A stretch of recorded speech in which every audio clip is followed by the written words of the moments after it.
सा क'क्राझार दख'रा ब्रह्म धोरोम आफादनि खुंगा 30थि बोसोरसालिया जथुमाया दिनैनिफ्राय जागायजेनबाय। 7 आरो 8 डिसेम्बर साननैनि हाबाफारिजों क'क्राझार सोहोरनि बर' भाटारमारियाव खुंफुंनो लानाय सा क'क्राझार दख'रा ब्रह्म धोरोम आफादनि खुंगा 30थि बोसोरसालिया जथुमाया दिनैनिफ्राय जागायजेनबाय। साननैनि हाबाफारिजों खुंफुंनो लानाय खुंगा 30थि बोसोरसालिया जथुमानि गिबि साननि हाबाफारि बायदियै दिनै फुंबिलि समावनो गाहाय लांगोना बेखेवो बिटिसिनि रिटायार्ड जइन्ट सेक्रेटारि माजेन्द्रनाथ ब्रह्मआ। सोरगोआरि धनेश्वर ब्रह्म जामुंसालिखौ बेखेवो डब्लिउपिटि बिफाननि रिटायार्ड बरबाबु निरन्जन ब्रह्मआ। रुंसारि ननि गपाल ब्रह्म थान्दैबादाखौ बेखेवो आजिरा मोननाय आरबि प्रकाश मोसाहारिया। गुरुदेव कालीचरण ब्रह्मनि गोसोखां सावगारियाव आलारि बाथि फोजोंनायजों लोगोसे बिबार बावजेनो बर' भाटारमारि ब्रह्म धोरोम आफादनि गागि सोद्रोमा मुस्रिमा नयस्रि ब्रह्मआ। बेबादिनो गोजोननि थाखाय जयग होनाय थान्दै आजावनाय बायदि हाबाफारिफ्रा दिनैनि गिबि सानाव मावफुंजागोन। बेबादिनो साननैनि हाबाफारिजों खुंफुंनो लानाय बे हाबाफारियाव गाबोन अदेबानि 8 डिसेम्बर खालारखालि गेवलां मेलनि हाबाफारियाव सानजा क'क्राझार बिधानसभा बियाबनि एमएलए लरेन्स इस्लारिजों लोगोसे गुबुन गुबुन ब्रह्म धोरोम गुरु आरो ब्रह्म धोरोम सिबियारिफ्रा बाहागो लागोन। पूर्ण परम ब्रह्म ज्योतिस्वरूपाय नमो नमः। देग्लायनि 1431 बोसोरसालि दिनै गोथार आघन दाननि 21 तारिख गुरु महान पवित्र शनिबार बारायनि गोथार फुंबिलि जगखौ हमनानै सा क'क्राझार आन्चलिक दावखा गाबनाय ब्रह्म ज्योति आश्रमनिफ्राय आङो बे आन्चलिकनिनो प्रेसिडेन्ट जानानै आंनि लोगोफोरखौ लानानै नैबे बर' भाटारमारि गामियाव जोङो मोनसे गुरुदेव आफानि धोरोम होबोनायखौ लानानै जों मोनसे 30थि बोसोरसालिया ब्रह्म धोरोम आफादखौ सावरायनो नैथि साननैनि हाबाफारि लानानै जों नुजाफैदों आरो जों परम गुरु आफानि आशीर्बादखौ मोननानै जोङो जाहाथे बे धोरोमनि मेलखौ मोजाङै गुवारै जों सावरायलांनो हायो, जेनिबो अभाब अभियोग जाहाथे जाया, बेबायदि गोथार आशीर्बादखौ जों मोनथों। आरो बेजोंनो लोगोसे जोङो जे नैबे गुरुदेवनि आदर्शजोंनो जोङो मोजाङै गुवारै सावरायलांनानै जों खौसेयै जोंनि ब्रह्म धोरोमनि जे भक्तफोरखौ जों मोजाङै जों बेंनो हायो, बेबायदि जाहाथे परम ब्रह्मनि आशीर्बादखौ मोननो हाथों आरो नैबे भाटारमारि बर' भाटारमारि गामिनि सोरगिदिं शान्ति मुक्ति मोननो हाथों, मुलुगनि शान्ति मोनथों।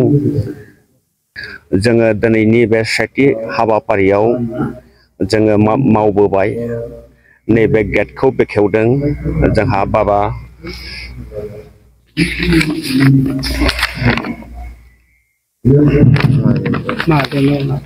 माजेन्द्र नाथ ब्रह्म आरो बेजोंनो लोगोसे जोङो नैबे जामुं बादाखौ बेखेवदों मुस्रि निरन्जन ब्रह्म आरो बेजोंनो लोगोसे जोङो नैबे थान्दै बादाखौ बेखेवदों मुस्रि प्रकाश मोसाहारि। बेजोंनो लोगोसे आरो जों दा बिनि उनाव जों लादों नैबे गुरुदेवनियाव बिबार बावबाय आरो बिनि उनाव जोङो मांगालिक जग्य मुलुग शान्तिनि बेखौ लादों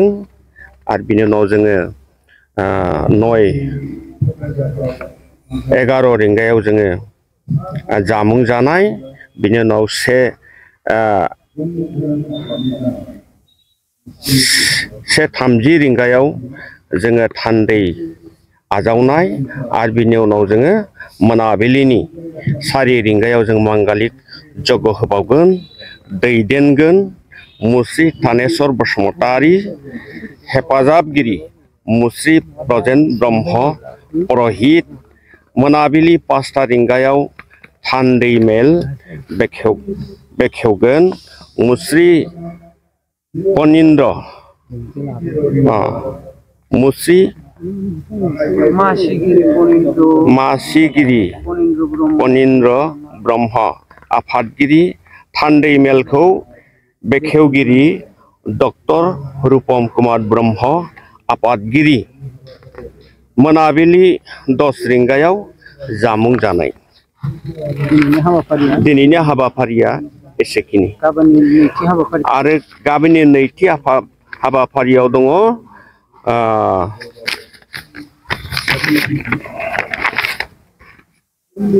फुंबिलि 6 रिंगायाव जोङो नैबे धोरोमनि फिरफिराखौ उरायहोगोन आफादगिरि दशरथ नार्जारी फुंबिलि 7:45 रिंगायाव गुरुदेव कालीचरण ब्रह्म आफानि गोसोखां सावगारियाव हानजायै फारियै बाथि फोजोंनाय आरो बिबार बावनाय फुंबिलि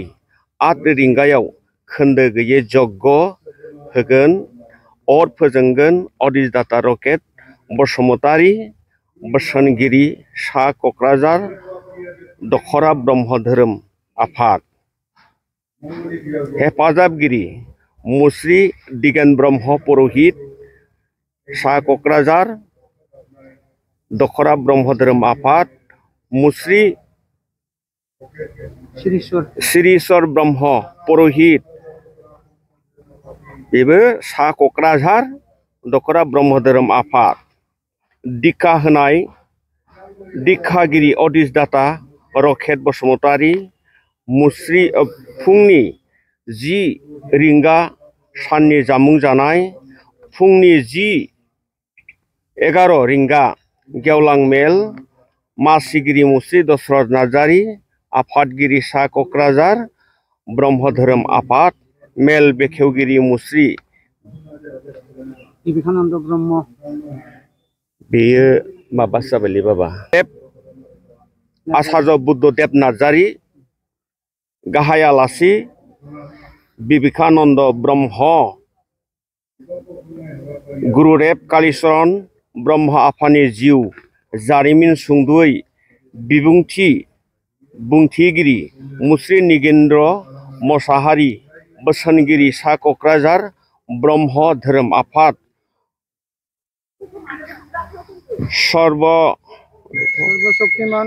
सर्वशक्तिमान पूर्ण परम ब्रह्मनि सोमोन्दै बुंथिनाय बिबुंथिगिरि गाहाय आलासि आचार्य शरण नार्जारी गलाघाट बेथ' गैला जर'खा आलासि मुस्रि लरेन्स इस्लारि MLA 3 नं सानजा जनजाति बियाब माननि आलासिफोर मुस्रिमा प्रतिमा ब्रह्म मासिगिरि KMB क'क्राझार आफादगिरि नेहाथारि क'जी एबसु आफादगिरि नेहाथारि क'क्राझार टाउन दखरा एबसु मासिगिरि BCDC तितागुरि आफादगिरि नेहाथारि क'क्राझार टाउन गुदि ब्रह्म बर' थुनलाइ आफाद दिनैनि बे साननैनि हाबाफारिखौ लानानै सा क'क्राझार दखरा ब्रह्म धोरोम सिबियारि बिथांमोननिफ्राय जोंनि बे बर' बाटारमारि गामियाव ब्रह्म धोरोमनि 30थि बोसोरसालिया जथुम्माखौ जोंनि बर' बाटारमारियाव खुंफुंनो थाखाय जोंनो आखायाव हरदों दा बिथांमोननिफ्राय जोङो बे हाबाफारिखौ खुंफुंनो मोननायाव जों जोबोद गोजोननाय मोनदों मानोना जोंनि बे एरियायाव बेफोरबादि बोसोरसालिया जथुमनायखौ जुदि लाबोनो हायोब्ला जों ब्रह्म धोरोमनि सोमोन्दै गुवारै सोलोंनो हागोन, गुबुन मानसिखौबो जोङो बुजायनो हागोन। बेफोरबादिखौ हाबाफारि मावनो बाहागो मोननायाव जों जोबोद गोजोनग्लायदों आरो जोंनि बे जे साननि हाबाफारियाव जाबादि जोंनो पार्ट बाय पार्ट जोङो मावफुं आफाद दानानै होखादों। दा बेफोरबादियाव जोङो थोजासे बा फोलोमनो हाजासे जोङो जोंनि बानजाय आफादनि तरफनिफ्राय बिथांमोनखौ जोङो फोलोमनो थाखाय नाजागोन। जोंनि बे जाहाथे जोंनि बर' बातारमारि गामियाव सा दख'रा ब्रह्म धोरोमनि कमिटिया जेबो उसुबिदा मोना बा जेबो खहा जालाङा, बेफोरखौ लानानै जोंनि बे थांखि दङ आरो। दा बेनो जोंनि बे खुंनो लानाय हाबाफारिया।